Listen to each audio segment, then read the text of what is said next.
വിഷ്ണുവും നീ, ശിവനും നീ, ശ്രീ മുരുകനും നീ, പരാശക്തിയും നീ, ബുദ്ധനും നീ, അയ്യപ്പ സ്വാമി. ബുദ്ധനും നീ തന്നെ അയ്യപ്പ സ്വാമി.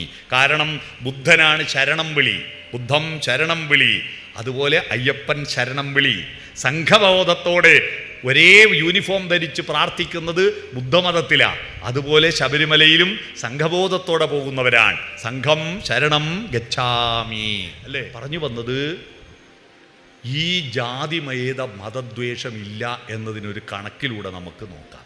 ഈ ജാതിയുടെ ഗുരുദേവൻ ജാതി വ്യത്യാസം ഇല്ല എന്ന് പറയുന്നത് നമുക്ക് കണക്കിലൂടെ തെളിയിക്കാൻ പറ്റും. ഞാൻ തെളിയിച്ചേർത്തെ. നമ്മുടെ മലയാളത്തിലെ കണക്ക് 10 അക്കല്ലേ, നമുക്ക് 1 മുതൽ 10 വരെ അല്ലേ. 10ാമത്തേന് 0 ഇടുമ്പം ഫുൾ സ്റ്റോപ്പ്. ആടുന്ന് കഴിഞ്ഞിട്ട് 10നോട് 1 കൂട്ടി 11. പിന്നെ അടുത്ത 0 ഇടുന്നത് 2 10 20. അടുത്ത 0 ഇടുന്നത് 30 10ആണ്. ഇനി 10നോട് 1 0 കൂടി ഇട്ടാൽ ഗുണിക്കണം 10 ആയില്ലേ. ആടെയും 10. അതുകൊണ്ട് ആ പൈസ കൂട്ടി വെച്ചതിന് നമ്മൾ മലയാള ഭാഷയിൽ സമ്പത്ത് എന്നാണ് പറയുക. 10 കൂട്ടി വെക്കാൻ വേണ്ടി ഞങ്ങളുടെ വീട്ടിലെല്ലാം പണ്ടൊരു പെട്ടിയുണ്ട്, അറിയാമോ? സമ്പത്ത് കൂട്ടി വെക്കാൻ 10,000. 10നാണ് നമ്മുടെ ഭാഷയിൽ കണക്കിൽ പ്രധാനം അല്ലേ, 10ൻ്റെ അക്ക. എന്നാൽ ഹിന്ദി ഭാഷയിലും തമിഴ് ഭാഷയിലും കന്നഡ ഭാഷയിലും ഇതേ 10 തന്നെയാണ്. ഹിന്ദിയിലും 1 10 100 1000. ഇംഗ്ലീഷ് ഭാഷയിലും 10 തന്നെയാണ്. 1 10 100 1000. സംസ്കൃതത്തിലും 10 തന്നെയാണ്. 1 ദശം ശതം സഹസ്രം.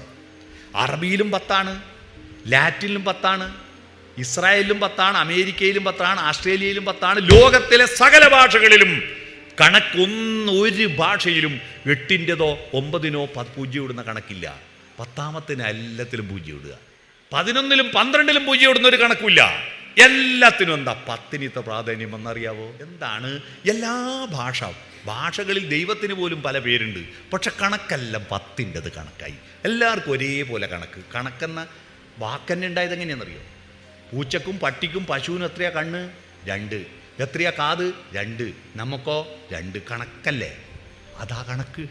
കണക്കെന്ന വാക്കുണ്ടായത്. അതും കണക്കാ, ഇതും കണക്കാ. ടാലിയാവുന്നു. എന്തുകൊണ്ടാണ് എല്ലാവരുടെ ഭാഷയിലും 10ൻ്റെ കണക്ക് വന്നോന്നറിയാവോ? ആർക്കെങ്കിലും അറിയാവോ? സിമ്പിളാ ഉത്തരം. എല്ലാ ഭാഷയിലുള്ള മനുഷ്യരും എണ്ണം പഠിച്ചത് സ്വന്തം വിരലിൽ എണ്ണീട്ടാ. എല്ലാവർക്കും 10 വിരളാണ് അല്ലേ. എല്ലാവർക്കും, ഹിന്ദുവിനും മുസൽമാനും ക്രിസ്ത്യാനിക്കും 10 വിരളാ. എല്ലാത്തിനും 2 കണ്ണാ, എല്ലാത്തിനും 2 കാതാ, എല്ലാത്തിനും മൂക്കിന് 2 ദ്വാര. ദൈവങ്ങൾ പല മൂലക്കുന്നുണ്ടാക്കുമ്പോൾ എന്തെങ്കിലും ഒരു മാറ്റം വരണ്ടേ?